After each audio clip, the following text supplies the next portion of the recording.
أعوذ بالله من الشيطان الرجيم. بسم الله الرحمن الرحيم. إنا أرسلنا نوحا إلى قومه أن أنذر قومك من قبل أن يأتيهم عذاب أليم. قال يا قوم إني لكم نذير مبين أن اعبدوا الله واتقوه وأطيعون يغفر لكم من ذنوبكم ويؤخركم إلى أجل مسمى إن أجل الله إذا جاء لا يؤخر لو كنتم تعلمون. قال رب إني دعوت قومي ليلا ونهارا فلم يزدهم دعائي إلا فرارا وإني كلما دعوتهم لتغفر لهم جعلوا أصابعهم في آذانهم واستغشوا ثيابهم وأصروا واستكبروا استكبارا ثم إني دعوتهم جهارا ثم إني أعلنت لهم وأسررت لهم إسرارا فقلت استغفروا ربكم إنه كان غفارا يرسل السماء عليكم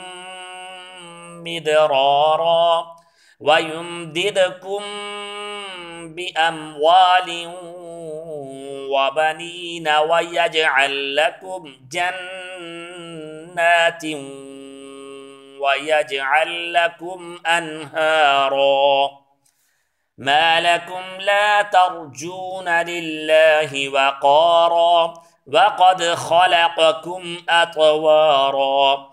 ألم تروا كيف خلق الله 7 سماوات طباقا وجعل القمر فيهن نورا وجعل الشمس سراجا والله أنبتكم من الأرض نباتا ثم يعيدكم فيها ويخرجكم إخراجا والله جعل لكم الأرض بساطا لتسلكوا منها سبلا فجاجا قال نوح رب إنهم عصوني واتبعوا من لم يزده ماله وولده إلا خسارا ومكروا مكرا كبارا وقالوا لا تذرن آلهتكم ولا تذرن ودا ولا سواعا ولا يغوث ويعوق ونسرا وقد أضلوا كثيرا ولا تزد الظالمين إلا ضلالا مما خطيئاتهم أغرقوا فأدخلوا نارا فلم يجدوا لهم من دون الله أنصارا وقال نوح رب لا تذر على الأرض من الكافرين ديارا إنك إن تذرهم يضلوا عبادك ولا يلدوا إلا فاجرا كفارا رب اغفر لي ولوالدي ولمن دخل بيتي مؤمنا وللمؤمنين والمؤمنات ولا تزد الظالمين إلا تبارا صدق الله العظيم.